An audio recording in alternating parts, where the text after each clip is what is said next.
Shaggy. What are you up to? Huh? Oh, I'm doing a little investigative work, Velma. But it's not exactly a mystery. It's for a special assignment I'm doing in my U.S. history class. What is it? Well, I have to learn about a famous black American explorer named James Beckwourth. How's it going? Well, not too well. My history book doesn't give much information. I think I know who could help you out. Hey, you mean Tina, our friend, the whiz on history? Right. She's at the malt shop. Let's go. James Beckwourth? That old character? Sure, I know about him. Could you fill us in, Tina? Sure. James Beckwourth was born in Virginia in 1798 to a black slave mother. His white father had fought in the Revolutionary War. Young James was proud of his father and loved to listen to his war stories. When James was 8, the Beckwourth family and slaves moved west to just outside of St. Louis. James found life in this new territory much more exciting than in Virginia. All around the farm was a wilderness.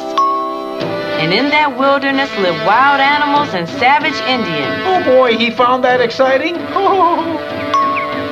James spent his time exploring the wilderness and learning about the Indians. He also, however, had a desire for education. That's very wise. So, when James was 10, his father sent him to St. Louis to a private school. James was a quick learner, but he had social problems in school because of his mixed blood. As a result, his father apprenticed him to a St. Louis blacksmith. Now that's hard work. Even though James Beckwourth loved horses, he couldn't forget his desire to explore the wild country further west. After a violent argument with his boss, James persuaded his father to buy his release from the blacksmith. The boy had learned that a man named General Henry Ashley was looking for men to go west and trap beavers. Why beavers? Well, Velma, in the 1800s, men's beaver skin hats were all the rage in America, London, and Europe. Oh, I see. General Ashley's Rocky Mountain Fur Company was one of the main companies that sold beaver skins to the hat industry. Before Ashley started his business, most furs were bought from the Indians. Ashley had a different plan. He wanted his trappers to go deep into unexplored wilderness. Wow, that's scary. Yeah. He knew there must be many beavers there.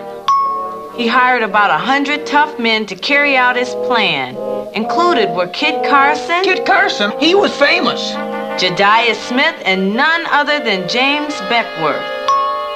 When Beckwourth agreed to join Ashley's company, he knew he would have to survive in the wilderness for months at a time. Locating the beavers, trapping them, and skinning them. It was hard work with little pay. That was all right with Beckwourth, though. He loved the rugged life and thrilled at discovering new territory. Once a year, the trapping parties would meet at a designated area in the wilderness and be paid for their pelts. At these meetings, the trappers would gamble, drink, and compete in friendly games. Then, with most of their pay squandered, they'd set off to trap again. Well, what did they do besides trap during those long stretches, Tina? Well, for one thing, he had to hunt for food. Beckwourth was a great buffalo hunter. Well, I thought he'd taken food with him. Mountain men used up their store-bought supplies a few months after they left civilization. Then they had to eat wild game and berries. Didn't Beckwourth get lonely in the woods? Not really. There were other trappers in his party. Besides that, they often crossed trails with other hunters. They would get together and tell each other of their adventures. Beckwourth was well known for being a great storyteller. Later, Beckwourth also made Indian friends. Well, I thought the Indians were unfriendly. Some were and some weren't. Beckwourth lived with a friendly tribe of Crow Indians. They thought Beckwourth was a Crow who had been kidnapped when he was a child by a band of Cheyenne Indians. An old squaw claimed to be his mother, and Beckwourth was accepted as a long-lost tribesman. He had several Indian wives, as was the custom.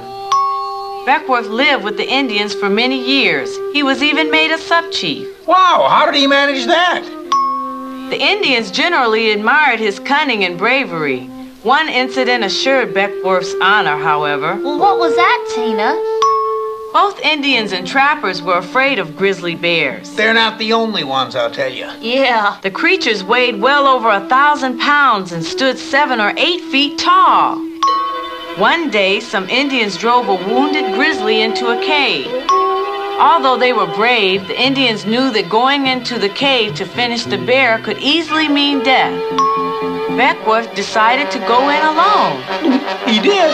He was armed with only a sharp knife. Oh, brave man. I'll say. The Indians waited. Their faces were sad. They really loved their long-lost brother, and now it seemed that they were sure to lose him again. After a few moments, they heard the fighting stop. Footsteps slowly neared the opening of the cave. Oh, boy. The Indians jumped back, prepared to face a grizzly. They were surprised to see Beckwourth, shaken up but alive. He made it. He whipped a grizzly bear. The Indians were so impressed that they made him a chieftain. That's the least they could do. Yeah.